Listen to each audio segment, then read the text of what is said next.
Bismillahirrahmanirrahim. Assalamualaikum warahmatullahi wabarakatuh. Hai guys, ketemu lagi dengan Epit di Epit Radi Arif.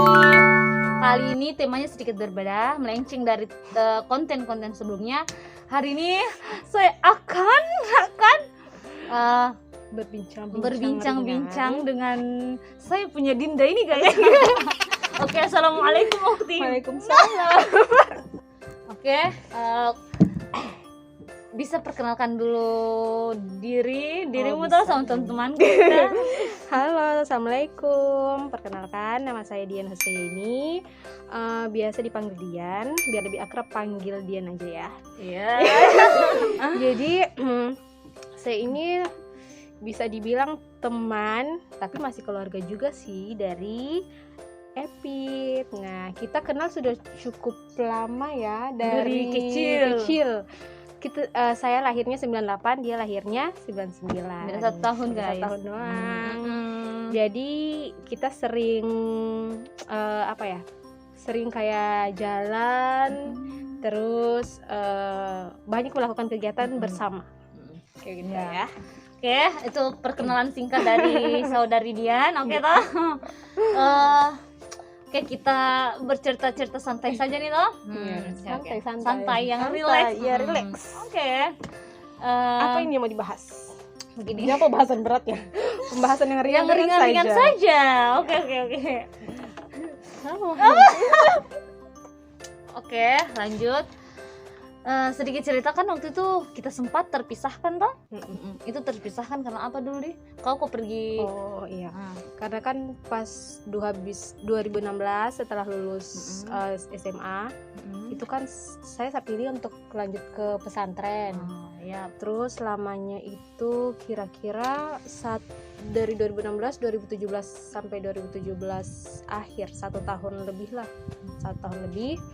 Terus dari situ saya langsung kuliah jadi saya kuliah itu angkatan 2018, sedangkan kamu angkatan 2017. Jadi kakak dia 1 tahun. Nah, bedanya begitu. Meskipun kan kita pas di pondok kan jarang komunikasi sama kamu tuh, jarang. Tapi ya karena mungkin situasinya juga kita karena rumahnya baku samping, rumahku sama dia cuman 1 langkah boleh dibilang ya, jadi bisa langsung akrab lagi gitu. Karena dia itu dulu saya tidak tahu apa-apa dulu, kayak menghilang gitu ya. Oh, ternyata ada mondok pesantren gitu kan. Ya, oke. Di pesantren kok tidak menemukan kayak mungkin ada yang buat gue jatuh cinta atau gimana? Ini kita bahas perasaan kita. Atau gimana kan kalau pesantren itu pasti ada laki-laki, ada akhwat dan ikhwan toh. Coba kan kalau pesantren itu gedung cowok sama gedung cewek beda. Oh, terpisah gitu ya. Terpisah dong. Oh iya, saya kira kan maksudnya, tapi kan bisa kita tatap muka atau tidak kah? Bisa, cuman kan kalau di pesantren kan jalannya tunduk begini kan. Jadi kalau misalnya kadang berpapasan sama laki-laki harus sama akhwatnya gitu? Ya tidak. Cuman kan biar dibilang lebih kayak Islami, bukan Islami karena memang di sana harus seperti itu guys. Ya. Jadi tuh kadang pas kita jalan terus berpapasan sama laki-laki kan kita tunduk. Terus kadang tuh laki-lakinya bilang begini, cewek kenapa kayak kita tunduk? Kita ada uang kan, kita cari uang gitu. Jadi kayak ya sudah kayak begitu. Tapi kan tadi 2 tahun di komando, 1 tahun lebih menuju 2 tahun. Apakah ada laki-laki yang bisa meluluhkan hatimu di pondok pesantren? Memang kok pesantren di mana? Saya pesantrennya itu di Kediri, Pondok Pesantren Wali Barokah, Kediri, Jawa Timur. Ya. Tadi silakan dijawab tadi, apakah ada laki atau apakah yang bisa meluluhkan hatimu, karena kan kok ini jauh dari Muna ke Kediri, ya pasti mungkin suasananya berbeda. Apakah mungkin ada yang bisa terpicu di hatimu atau kemana? Kalau untuk suka ada, tapi suka bukan cinta. Beda suka sama beda cinta toh. Kalau dari versimu nih, tolong kau jelaskan dulu apa artinya suka, apa artinya cinta. Aduh, berat ya bun. Iya, karena itu kan sesuatu yang berbeda toh, hal yang berbeda. Kalau suka itu pas kita lihat kadang kayak ada rasa tertarik begitu. Ada Baru kalau di pondok anak-anaknya, laki-lakinya subhanallah, masya Allah, Allahu Akbar, ganteng-ganteng, bening-bening. apalagi laki-laki sudah pakai itu apa namanya? Kopiah, Kopiah, baju putih, Songko pakai koko. kemeja. Tapi Ya tuh, Allah.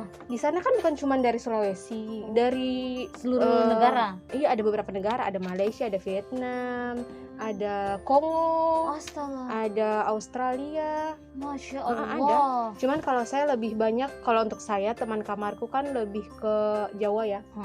Orang Jawa, terus usianya itu di bawahku. Oh, adik-adik gitu. Adik-adik. Jadi tuh kalau pas di pondok itu, di pesantren, kita itu dilatih untuk menjadi istri solihah. Maunya saja seperti ini pesantren aku itu. Oh ya. Dilatih menjadi istri solihah. Hmm. Terus kayak dikasih bekal-bekal nanti kalau sudah setelah pernikahan begini. Karena tuh kalau di pesantren itu kita tidak dipatok usia untuk menikah. Diajarkan tidak dipatok usia untuk menikah. Cuman dititik beratkan kayak kalau nanti kau menikah menjadi istri solihah. Nah, terus membahas tentang cinta dengan suka tadi kembali. Kalau suka kan kayak pas kita lihat satu kali set, oh mantap, ini ganteng ini. Oh, iya. Kayak ada rasa tertarik. Ah. Tapi kalau cinta itu mau dibilang cinta pada pandangan pertama, kalau untuk saya itu tidak. Cinta itu dia muncul agak lama dibanding suka. Iya, bisa dibilang seperti itu. Terus kalau cinta itu dia betul nih, cinta tidak memandang fisik, tidak memandang kayak rupa, harta. Tapi kalau suka itu masih ada yang dilihat, masih ada kayak dari sisi lainnya kita lihat ini cowok toh. Itu. Iya. Jadi kalau mau dibilang cinta sama orang yang mungkin yang pernah saya temui di pesantren itu tidak, tapi kalau suka iya. Oh ya, kayak begitu. Jadi di pesantren ini kok belum menemukan kayak sosok untuk lelaki yang untuk kau bisa jatuh cintakan, maksudnya? Tidak. Oh, belum. Kalau di Muna ada pasti ya. Kita tidak bisa pungkiri, kita sebagai wanita pasti ada saatnya kita akan jatuh cinta. Asik. Ada saatnya kita akan suka sama satu laki-laki. Ya, yang kita berharap untuk jadi imamnya kita. Ya astaga. Kalau bisa dikasih pilihan, pacaran atau taruh? Taruh lah. Taruh. Iya dong. Apa yang buat dirimu kayak ini, maksudnya tidak mau pacaran dan lebih memilih kepada taruh? Kalau pacaran dibilang tidak mau pacaran ya, kalau untuk perempuan apa sih? Kalau untuk perempuan yang berpikir pakai logika, asik. Ya, bukan berarti yang pacaran tidak pakai logika ya. Cuman kalau mau dipikir pacaran sampai banyak kita lihat realita orang yang pacaran sampai 4 tahun, 5 tahun, tapi ujung-ujungnya tidak menikah sama dia, kan? Memang dibilang kalau misalnya, tapi kalau kadang orang ta'aruf, ujung-ujungnya nanti pernikahannya ada yang tidak bertahan lama. Nah, cuman karena tidak kenal lama begitu. Nah, kalau untuk saya, menurutku tidak sih. Mungkin caranya saja dalam ta'aruf masih masih kurang, terus mungkin tata caranya juga masih salah. Ya karena memang seperti itu, banyak memang di luar sana kan orang ta'aruf tapi kayak berhenti di tengah jalan seperti itu, tidak menyelesaikan apa yang sudah diperjanjikan seperti itu. Saya kira kalau ta'aruf itu antara perempuan dan laki-laki itu ada yang dijanjikan, perjanjian seperti itu, bukankah? Tidak, kayak apa deh? Ada yang satu yang orang kayak janji yang harus orang jalankan, komitmen sampai di pelaminan seperti itu, tidak atau bagaimana? Bun, maaf ibu, saya kurang tahu kalau itu. Maksudnya saya belum pernah taruh. Oh iya. Dapat secepatnya ya. Semoga Dinda nih cepat dipertemukan oleh. Tapi kalau bisa dikasih pilihan, misalnya sekarang kan umurmu berapa? 23. OTW 23. Mau pilih mengejar dulu karir kan sementara kau kuliah mengejar karir atau menikah muda? Berat sekali.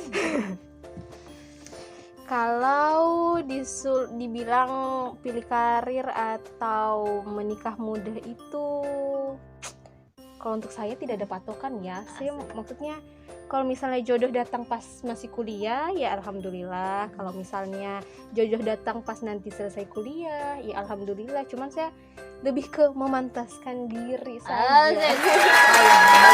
Perempuan di luar sana bisa kita ambil kesimpulan dari Dian ini untuk lebih memantaskan diri sama seorang laki-laki.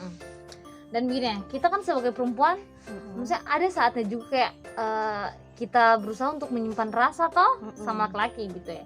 Kita berharap dia jodohnya kita, dia yang akan jadi labuhan terakhir untuk kita gitu kan.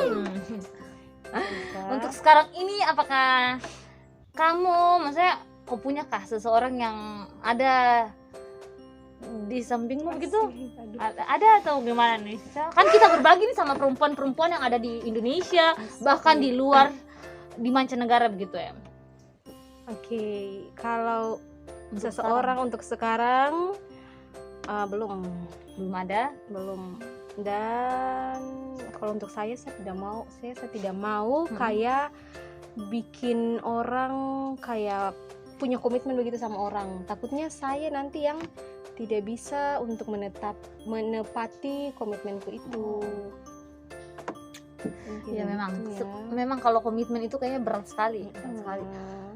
Tapi kalau pacaran juga, iya memang itu punya status, tapi itu kembali sama dirinya perempuan lagi, apakah mau pacaran atau tidak gitu.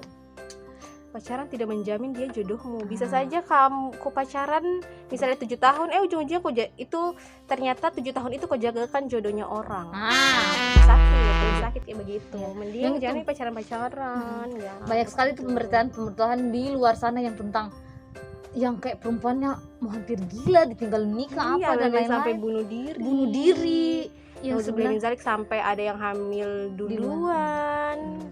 Karena takutnya misalnya nanti dia tidak jadi sama itu orang, tapi ujung-ujungnya juga pas misalnya perempuan sudah hamil, terus dia kasih tahu sama laki-laki, lakinya ditinggal, perempuannya stres bunuh diri, jadi kematian karena putus cinta itu malah banyak guys di Indonesia, banyak sekali ya. Betul. Jadi untuk perempuan-perempuan yang ada di Indonesia, di luar sana ini kita nih kuat dan kita diperbudak oleh cinta. Ya, betul atau tidak?